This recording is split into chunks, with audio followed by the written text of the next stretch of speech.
everybody, I'm Tom Vassell. And I'm Chris Yee. Today we're taking a look at a little game called Combo from Happy Camper. Happy Camper has burst on the scene in the last couple of years, making very accessible games. Games that anybody can play, simple games. This one is actually a reprint of a very weird game called Surfasaurus Max. Yeah, that's correct. We reviewed that, I don't know, a year and a half, maybe 2 years ago or something at this point. But this is the more easy to find edition, especially in the US. Yep, so I'm going to tell you how to play it, and we'll be right back. Combo is a game that comes with a whole deck of cards of different suits. You can see the multiple suits here. Each suit is a fruit, and with numbers from 1 to 12. At the top of the card is the value of the points, which, as you can see, is basically 13 minus the number of the card. So 1s are worth 12 points, and 11s here are worth 2 points. And so in each round of the game, players are going to have a handful of cards, and on your turn, you are going to play one of your cards in front of you, and then you will draw a new card.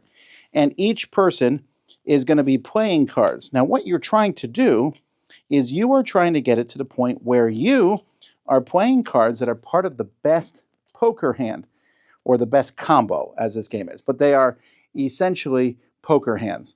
So let's say these cards are played in a 4-player game. So we'll use this 4-player chart. And Sweet Scraps is any 4 cards. Ripe Run means it's a run, 8, 9, 10, 11. Slushy means all 4 are the same color. Smoothie, all the same number. And Super Smoothie, all the same color and a run of numbers. So here there are 4 3s, which is pretty good. But more importantly, I see that there's 3, 4, 5, 6, 7. Well, in this case, it would be the 4 highest numbers, 7, 5, 6, and 4. So each person is going to take these cards, and they're going to keep them for scoring purposes. So the 7 player is going to get 6 points. This person's going to score 2 of them, and they're going to get 16 points. And then this player gets 10 points. And even though this player tried with the 3s, they are going to get nothing, as well as all the other 3s. Now, as you take points, you're going to be putting them here. You have a pile of full points and a pile of half points. Well, how could you have a pile of half points? Well, let's say, for example, that the winning combination was 2s, and there were 5 2s played. Well, only 4 of those 2s are going to count towards the winning hand. So all 5 people with 2s will get the score for them, but they're all going to go in the half-point section rather than the full-point section. And so players are going to keep doing this until they've gone through the deck, until everyone's been a starting player a certain number of times. And at that point, you just count up all your points. Now I'm showing you here the 3 to 4 player, but it also goes 5, 6, and you can even play a 2-player version of it.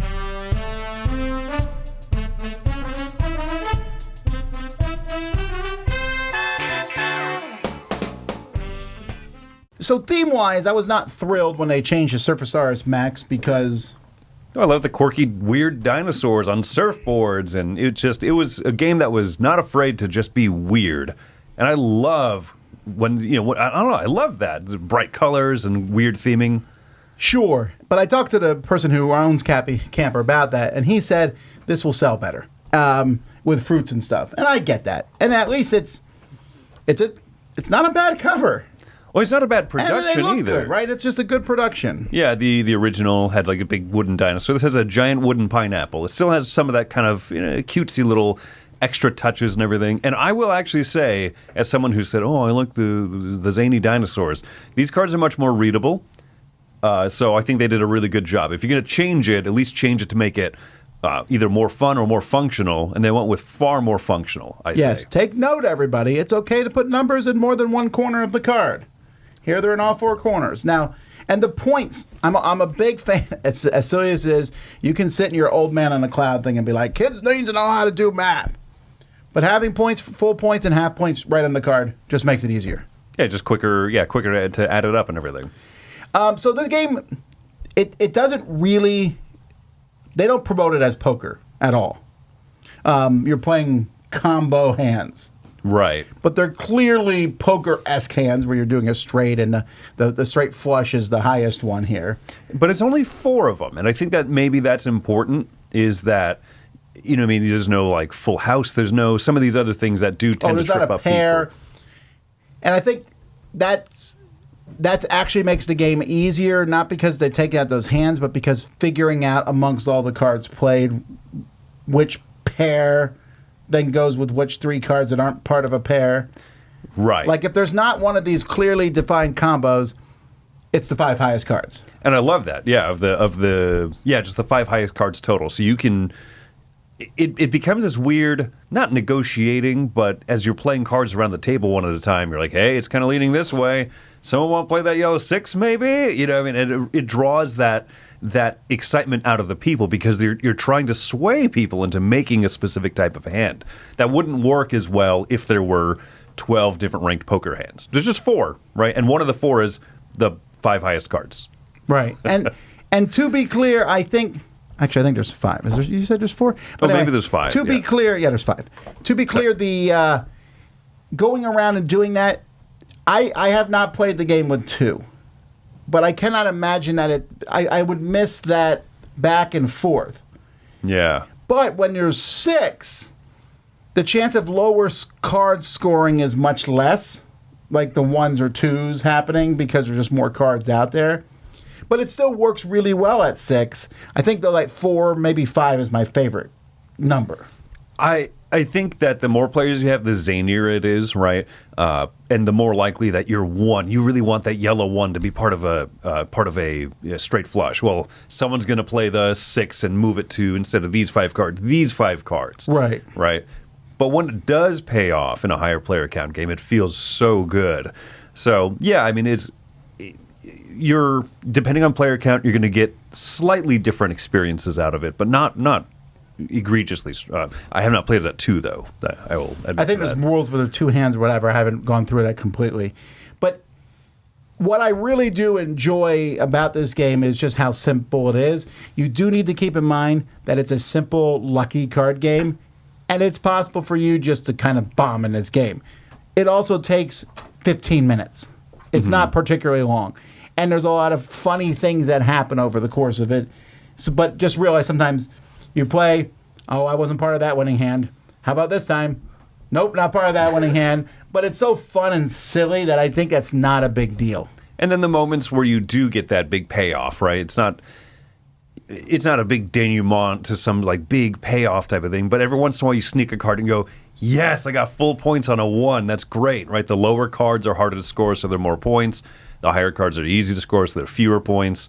Sometimes you have that choice of, do I throw in the 5 orange or the 10 orange? 10 will guarantee me. That 5, I'm taking a risk. Sometimes you'll get shut out because you keep taking risks. Sure. I find that and I so like fun taking and those charming. risks. What would you rate it? This one is an 8.5 for me. I think this is an excellent card game. I've really enjoyed variations of poker. I also grew up, playing a lot of poker as a kid, basically. Not for money, for acorns. No, and so I love these variations like that. And this is one of my favorite twists on that, where as people are throwing cards in, you're creating that tension and creating those hands. That's awesome to be part of it. And it's also fun to even play when you're not winning and you're just kind of watching people duke it out. I think it's enjoyable all around. Yeah, I'm not quite as high, but almost there. An 8. I really like this game. Happy Camper just consistently puts out the kind of games I wish were sold at Walmart. Agreed. Because they are the kind of games that I think I could teach anyone. From Trio to Jungo to Combo.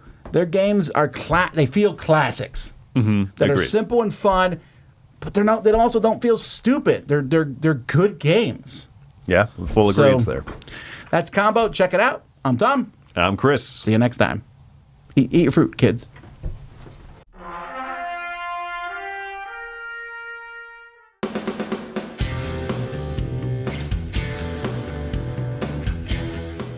Hey everybody, thanks for watching this video. If you like this review or whatever you just watched, wasn't it amazing? Check out our channel, Dice Tower. We have all kinds of things. We review games, we do top 10s, we play games live. It's all about board games, but especially the people who play them. Check out Dice Tower YouTube channel.